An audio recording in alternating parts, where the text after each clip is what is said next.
Hello friends, Poppy's রুপ গার্ডেনে আপনাদের সবাইকে স্বাগত। আশা করছি আপনারা সবাই খুব ভালো আছেন, আমিও ভালো আছি। আর গরম কিন্তু অনেকটা কমে গেছে, বেশ মাঝে মধ্যেই বৃষ্টি হচ্ছে, বেশ ঠান্ডা ঠান্ডা ওয়েদার, বেশ ভালোই লাগছে। আর বাগানে এসে তো খুবই ভালো লাগছে, বাগান একদম ঝলমল করছে, বৃষ্টিতে ধুয়ে গিয়ে একদম গাছ ফুল সব পরিষ্কার ঝকঝক করছে। আর গাছগুলো শান্তি পেয়েছে ভীষণ, সঙ্গে ওদের সঙ্গে আমিও শান্তি পেয়েছি। তো যাই হোক, আজকে কিন্তু ভীষণ খুশি খুশি মন নিয়ে ছাদে চলে এসেছি। আজকে একটা দারুণ জিনিস হারভেস্ট করব বাগান থেকে, যদিও সেটা আপনারা থাম্বনেল আর টাইটেল দেখে তো বুঝেই গেছেন কি হারভেস্ট করব। হ্যাঁ, আজকে সেই দুটো ক্যারেটে কতটা বাদাম হলো সেটাই আজকে আপনাদেরকেও দেখাবো আর আমি নিজেও দেখব।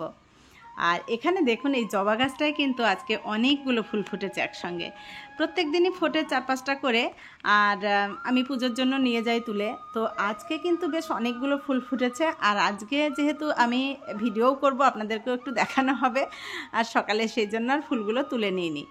তো এই ফুল দেখানোর প্রসঙ্গে বলি, আমি তো আমার প্রত্যেকটা ভিডিওতেই আপনাদের সঙ্গে আমার বাগানের কি ফুল কেমন হলো সেটা শেয়ার করি প্রথমেই। তো তার কারণ হচ্ছে, আপনাদের হয়তো অনেকের যারা আমার পুরনো বন্ধু মনে হতে পারে যে প্রত্যেক দিনই ফুল দেখায়। আসলে তা নয়, ব্যাপারটা হচ্ছে আমার চ্যানেলের প্রত্যেক দিনই আমার কিছু নতুন বন্ধু কিন্তু আসছেন। তো সেই নতুন বন্ধুদের জন্য একটু ভালো লাগে দেখাতে আর কি। তো তারা তো আর পুরনো ভিডিওগুলো দেখেনি, তাই একটু তাদের জন্য রাখি। তাছাড়া আমারও ভীষণ ভালো লাগে আপনাদের সঙ্গে শেয়ার করতে। তো যাই হোক, এই দেখুন এখানে সেই বাদাম গাছগুলো কিন্তু একটু কেমন হয়ে গেছে, আর বয়স কিন্তু 3 মাস হয়ে গেছে। তো এখন বাদামটা তুলে নেওয়ার দরকার, কারণ মাঝে মধ্যেই বৃষ্টি হচ্ছে, আর বৃষ্টিতে কিন্তু বাদাম পচে যেতে পারে। তো আমি তার জন্য নিয়ে চলে এসেছি হাতে একটা ছুরি আর একটা ট্রে। কত বাদাম পাই আজকে সেটাই দেখব। তো ছুরিটা এনেছি, ট্রেটা তো এনেছি বাদামটা নেওয়ার জন্য, আর ছুরিটা কেন এনেছি সেটাও বলি। বাদাম গাছ তোলার পরে যদি মাটির মধ্যে আরও থেকে যায়, তাই খুঁড়ে খুঁড়ে বের করার জন্য ছুরিটা নিয়ে চলে এসেছি। আর এই খুঁড়ে খুঁড়ে তোলার কথাটা বলতেই আমার একটা কথা মনে পড়ে গেল।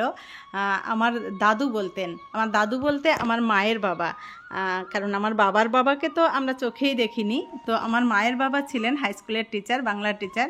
তো উনি মাঝে মধ্যেই আমাদেরকে বলতেন যে যেখানে দেখিবে ছাই উড়াইয়া দেখো তাই, পাইলেও পাইতে পারো অমূল্য রতন। তো আমি আজকে খুঁড়ে খুঁড়ে সেই অমূল্য রতন বের করব, কারণ বাগানের যে জিনিসটাই প্রথমবার যদি আপনি ফলান, তার কিন্তু একটা আলাদা ইমেজ থাকে, তার আনন্দটাই আলাদা থাকে। তো আমি এই যে বাদাম তুলতে এসে আজকে আমার ভীষণ এক্সাইটেড লাগছে আর কি। তো দেখুন, বাদাম তোলাও শুরু করে দিলাম, আর কি সুন্দর ফলন হয়েছে। আমি কিন্তু এটা ভাবতেই পারিনি যে এত সুন্দর হবে। আর মাত্র ছোট্ট ছোট্ট দুটো ট্রেতে আমি লাগিয়ে রেখেছি, ক্যারেটে লাগিয়ে রেখেছি। তো কত সুন্দর বাদাম হয়েছে। তো চলুন এগুলোকে সব আগে তুলে নিই। তো বাদাম তো কখনো লাগাইনি, এই প্রথমবার লাগিয়েছিলাম।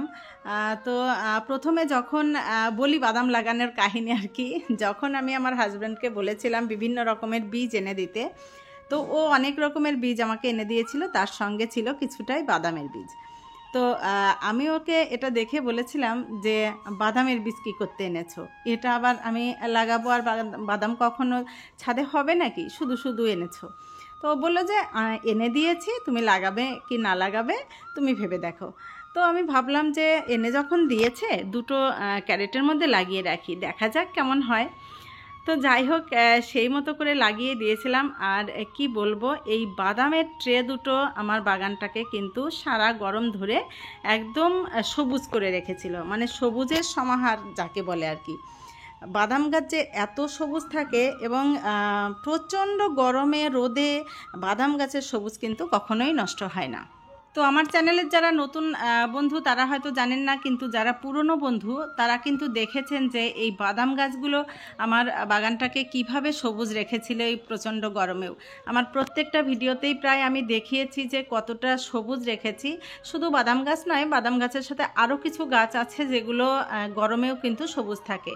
যেমন ধরুন ঢ্যাঁড়স গাছ কিন্তু গরমে খুব একটা নষ্ট হয় না। আমি যেটুকু আমার বাগানে দেখেছি খুব সুন্দর সবুজ ছিল আমার বাগানের। আর আমার অনেক গাছই সবুজ ছিল, কারণ আমি প্রত্যেক দিন গাছগুলোকে স্নান করাতাম। তো সেই জন্যই সবুজ রাখতে পেরেছিলাম আর কি। তবে বাদাম গাছ কিন্তু স্নান করালেও জল কিন্তু পাতা ধরে রাখতে পারে না। গাছে জল দিলে সঙ্গে সঙ্গে কচু পাতায় যেমন জল পড়ে যায়, বাদাম গাছের জলও কিন্তু ওইরকম একদম পড়ে যায় সঙ্গে সঙ্গে। তবুও গাছগুলো কিন্তু ভীষণ সবুজ ছিল। আর আমি বলবো আমার যেসব বন্ধুরা বাগান করেন তারা অবশ্যই ছাদে এই গরমের সিজনটায় বাদাম লাগান। যদি এই প্রচণ্ড গরমেও বাগানটাকে সুন্দর সবুজ রাখতে চান তাহলে অবশ্যই বাদাম লাগান। আর বাদাম লাগানোর সময়টা কিন্তু আমার একটু লেট হয়ে গেছিলো। বাদামটা আমি লাগিয়েছিলাম মার্চের 17 তারিখ। তো আমার উচিত ছিল লাগানো মার্চের ফার্স্ট উইকের মধ্যেই, তাহলে হয়তো আমি আরও কয়েকদিন আগেই তুলে নিতাম আর সেটাই সঠিক সময় ছিল। তো আমার একটু লেট হয়ে গেছিলো, তবুও কিন্তু আমার গাছগুলো খুব সুন্দর হয়েছিল। আর বাদাম গাছ আপনার 4 দিনের মাথায় কিন্তু বাদাম গাছ গজিয়ে যায় এবং 7 দিন 10 দিনের মাথায় পুরো ট্রে বা ক্যারেট যেটাতেই লাগান না কেন পুরো সবুজ হয়ে যায়। তো আস্তে আস্তে পুরো সিজনটা ধরেই এই যে 3 মাসই কিন্তু গাছ মরেও না বা গাছগুলো হলুদও হয় না, কিচ্ছু হয় না। 3 মাস ধরেই সবুজ ছিল এবং এখন যে আমি বাদামটা তুলে নিচ্ছি আপনারা তো দেখতেই পাচ্ছেন যে এখনও কিন্তু গাছগুলো খুব সুন্দর সবুজই আছে। খুব যে একটা মরে গেছে তা নয়, তবে বাদাম যেহেতু বয়স 3 মাসেই হয়ে যায়, 3 মাস 3.5 মাসের মধ্যেই বাদাম কিন্তু তুলে নিতে হয়। মোটামুটি বৃষ্টির সিজন আসার আগেই, বর্ষা ঢোকার আগেই কিন্তু বাদামটা তুলে নিতে পারলে ভালো হয়। সেক্ষেত্রে আমার যেহেতু একটু লেট হয়ে গেছিলো লাগানো, তাই আমার একটু লেট হলো। অলরেডি কিন্তু চাষিরা বাদাম তুলে ফেলেছে, কারণ আমার ননদ আমাকে 2-3 কেজি কাঁচা বাদাম দিয়ে গেছে। তার মানে ওদের ওখানে যে চাষ হয় সেখান থেকে ওরা পাশের থেকে কিনেছিল আর আমার জন্য কিনে দিয়ে গেছে কাঁচা বাদাম। তো আমি তখনই বুঝলাম চাষিরা তার মানে তুলে নিয়েছে, ওরা লাগিয়েছে সঠিক সময়ে। তো আমরা তো সেই চাষি নই যে সময়টা বুঝে নিয়ে তুলবো বা লাগাবো। তো যাই হোক, শখের বাগানে সব কিছুই রাখতে একটু একটু করে ইচ্ছা করে, তাই রাখি। আর এই বাদামটার রাখার ক্রেডিট একদমই আমার হাজব্যান্ডের, কারণ ও যদি না এনে দিত, আমি তো আনতে বলিনি, ও যদি না এনে দিত তাহলে কিন্তু আমি এই বাদামটা লাগাতামও না আর বুঝতেও পারতাম না যে এত সুন্দর হয়। তবে আমি আগামী সিজনে অবশ্যই বেশি করে বাদাম লাগাবো, এটা আমি এবছরেই বাদাম দেখেই ঠিক করে নিয়েছি। বাদাম যেটুকুই হোক না কেন আমি বাগানটাকে সবুজ সাথী করে রাখার জন্য বাদাম গাছ লাগাবোই। তো দেখুন বাদামের গাছ তো তোলা হয়ে গেছে, এবার ওই যে খুঁড়ে খুঁড়ে অমূল্য রতন বের করছি। বের করতে করতেই হঠাৎ করে প্রচণ্ড শব্দ কানে আসতেই দৌড়িয়ে চলে গেলাম ক্যামেরাটাকে আনতে আর আপনাদের সঙ্গে একটু শেয়ার করব। ওই দেখুন এরোপ্লেন যাচ্ছে আর সঙ্গে আকাশটাও কি সুন্দর লাগছে দেখতে। আর এইগুলো দেখতে কিন্তু প্রকৃতির এই শোভা আমার দারুণ লাগে, তাই আমি নিজে তো দেখি আপনাদের সঙ্গেও শেয়ার করি। চলুন এবারে বাদাম কতটা হলো দেখি। এই দেখুন এখানে আমার সব বাদাম তোলা হয়ে গেছে। এই দেখুন কিছু কিছুতে তো খুব সুন্দর ফলন হয়েছে, কি সুন্দর হয়েছে দেখুন। আর সব তোলা হয়ে গেল। আর এই যে ক্যারেটগুলো, এই ক্যারেটগুলোতে আবার আমি নতুন কোনো গাছ লাগাতে পারবো। তবে এই দেখুন কাগজগুলো কিন্তু পচে গেছে, তো এইগুলোতে আবার মাটিটাকে ঢেলে নতুন করে আবার সাজিয়ে তারপরে বসাতে হবে। আর এইগুলোর থেকে দেখুন খুঁচিয়ে খুঁচিয়ে মোটামুটি সব বাদামি আমি বের করে নিয়েছি, আর 2-1টা থাকলেও থাকতে পারে হয়তো। এবারে বাদামগুলোর কিছু কিছু দেখছি, এই দেখুন এই জন্যই তুলে নিলাম। এবার যদি বৃষ্টি হয় তাহলে কিন্তু এই বাদামগুলো এইভাবে কল হয়ে যাবে জল পেয়ে, এই জন্য আমি তুলে নিলাম। দেখুন একদিন বৃষ্টি হয়েছে, 2 দিন বৃষ্টি হয়েছে, তাতেই ভিতরের বাদাম কিন্তু আরও 2 দিন আগেই তার মানে তোলার দরকার ছিল। এই দেখুন বাদামগুলোতে কল হয়ে গেছে। এই যে এগুলো লাগিয়ে দিলে আবার হয়ে যাবে মনে হয়, এগুলো এখন আর লাগাবো না বাদাম, কারণ এখন বৃষ্টির সিজন, শুধু গাছই হবে। আর চলুন এবারে এই বাদামগুলোকে সব এর থেকে ছাড়িয়ে নিই। এই দেখুন বেশ ভালো হয়েছে কিন্তু। আর আপনাদেরকে ফাটিয়ে একটা দেখাই, একটা ফাটিয়ে ভাবলাম দেখাবো, কিন্তু নতুন তুলেছি তো শক্ত।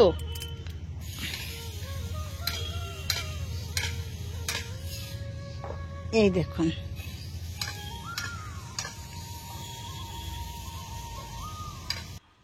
বাদাম গাছ লাগিয়ে এর থেকে আনন্দ তো পেলামই, তার সঙ্গে সবুজের সমাহারও পেলাম বেশ অনেক দিন ধরে।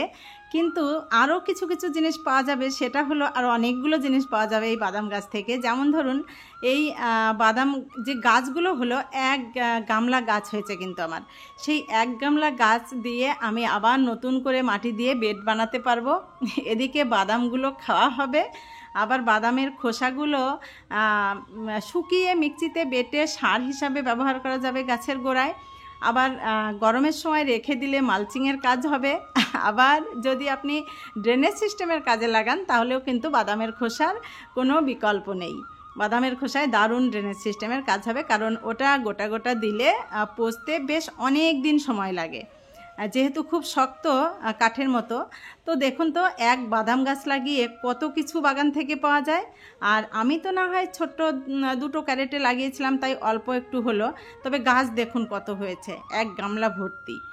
আর যদি আমি বড় কোনো বেডে লাগাতাম তাহলে কিন্তু আমার অনেকটা বাদাম হতো। তবে এই দুটো ছোট্ট ছোট্ট ক্যারেট থেকে আমি যে এতটুকু পাবো এটা কিন্তু আমি আশাই করিনি। আমি প্রথমে ভেবেছিলাম বাদাম কি নামবে এইটুকু মাটিতে, কিন্তু আমি এখন যেটা দেখলাম খুব বেশি মাটির কিন্তু দরকার হয় না বাদাম গাছের জন্য। এইটুকু মাটিতেই কিন্তু আমার খুব সুন্দর ফলন হয়েছে, এবং প্রত্যেকটা বাদামই দেখলাম বেশ পুষ্ট হয়েছে। মানে কোনো বাদামের মধ্যে যে বাদাম নেই ফাঁকা তা কিন্তু নয়, আমি ছাড়ানোর সময় যেটা লক্ষ্য করলাম আর কি। তো চলুন বাদামগুলোকে নিয়ে এবারে একটু রোদ দেব, কারণ এই বাদামগুলো তো সবে সবে তুলেছি, আর যেহেতু প্রত্যেক দিন আমি গাছে জল দিই তো একটু ভেজা ভেজাও আছে, এগুলোকে শুকিয়ে নিতে হবে। তবে এই যে শুকোতে দিচ্ছি কতক্ষণ যে রাখতে পারবো জানি না, কারণ মাঝে মধ্যেই দেখছেন তো কেমন আলো ছায়া পড়ছে, কখনো আলো হচ্ছে কখনো ছায়া, তার মানে ওই মেঘলা আকাশ, কখনো সূর্য মেঘের আড়ালে চলে যাচ্ছে, তখন কিন্তু একটু ছায়া ছায়া হচ্ছে। তো মনে হচ্ছে বৃষ্টি এসেই যাবে। ভেবেছিলাম বাদামগুলোতে অনেক মাটি রয়েছে, একটু ধুয়ে শুকোতে দেবো, কিন্তু দেখছি কখনো রোদ কখনো ছায়া, মানে বৃষ্টি আসবে আসবে এরকম একটা ভাব। তো সেই জন্য আর বাদামগুলো ধুয়ে দিলাম না, এভাবেই রোদে দিলাম। আপাতত শুকিয়ে গেলে নিয়ে একটু কাপড় দিয়ে মুছে পরিষ্কার করে নেব। আর আমার আজকের ভিডিওতে তো আমি ভীষণ আনন্দিত। আপনাদের কেমন লাগলো অবশ্যই কমেন্ট করে আমাকে জানাবেন। আর যদি আমার ভিডিওগুলো আপনাদের ভালো লাগে লাইক কমেন্ট শেয়ার সাবস্ক্রাইব করে পাশে থাকবেন। আপনারা খুব ভালো থাকবেন আর আমিও ভালো থাকবো। চ্যানেলের নতুন বন্ধু হলে অবশ্যই চ্যানেলটিকে সাবস্ক্রাইব করে সাথে থাকবেন। আজকের মতো বাই, দেখা হচ্ছে পরবর্তী ভিডিওতে।